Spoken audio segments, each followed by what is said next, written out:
بسم اللہ الرحمن الرحیم۔ السلام علیکم۔ ناول ایکس آفیشیل میں خوش آمدید۔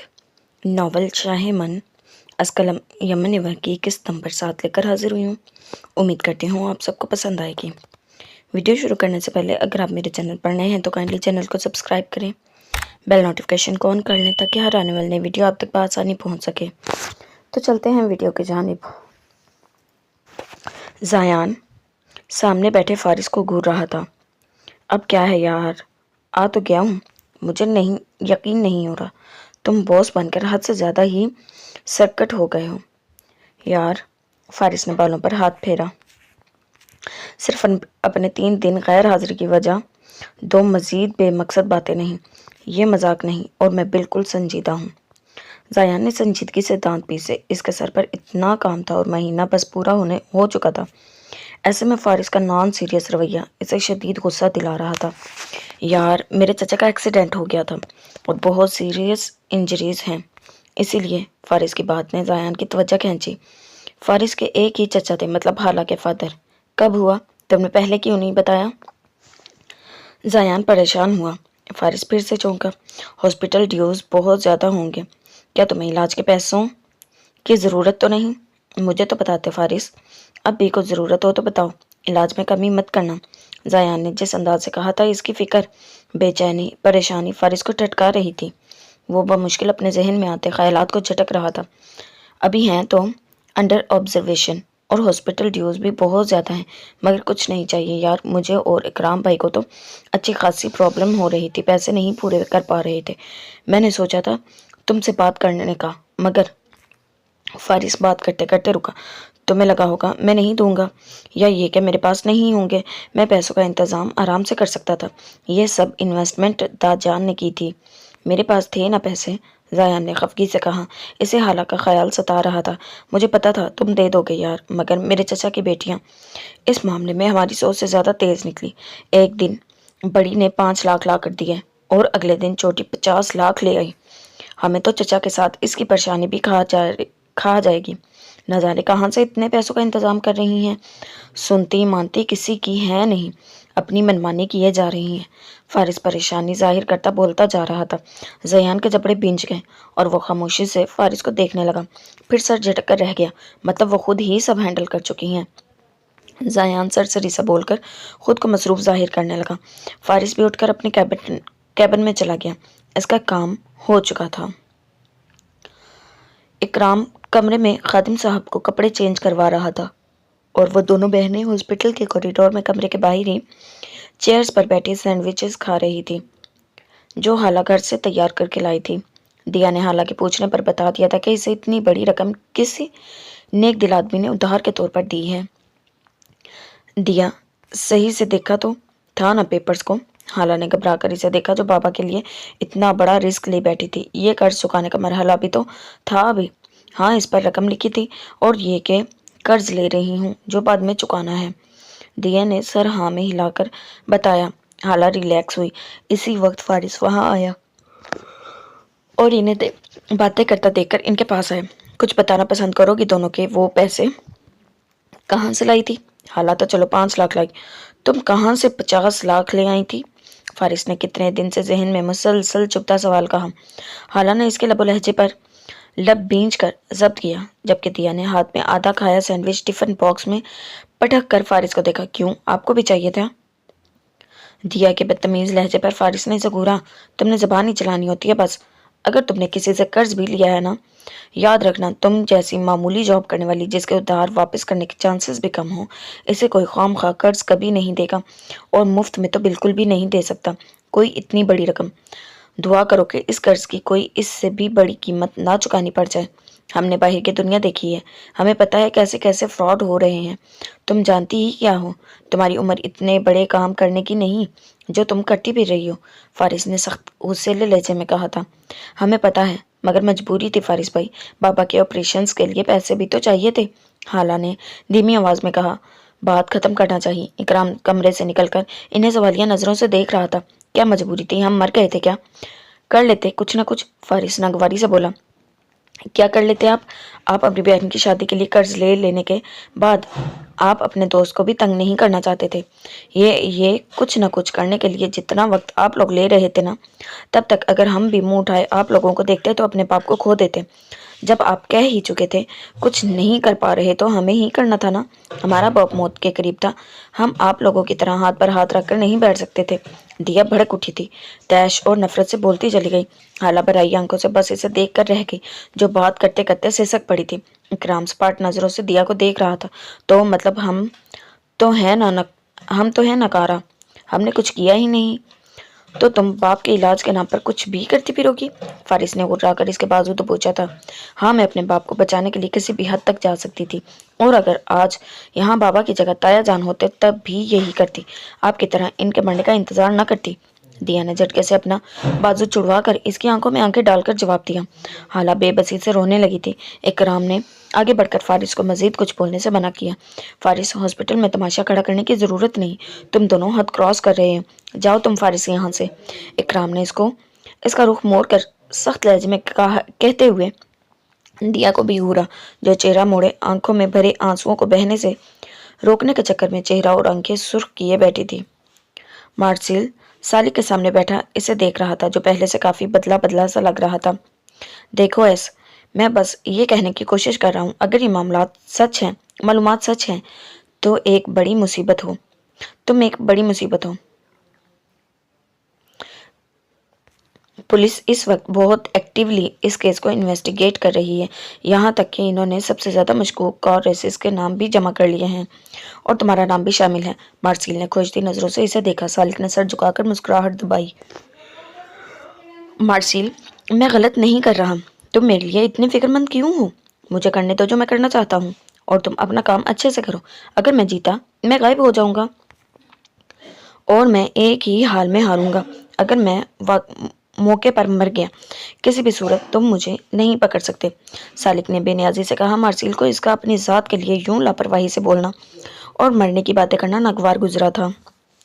یہ سردیوں کا موسم ہے، جلد برف باری ہوگی، اور نارمل سپیڈ میں ڈرائیو کرنا ہی خطرناک ہوگا، کار ریس تو بہت زیادہ ہو جائے گا۔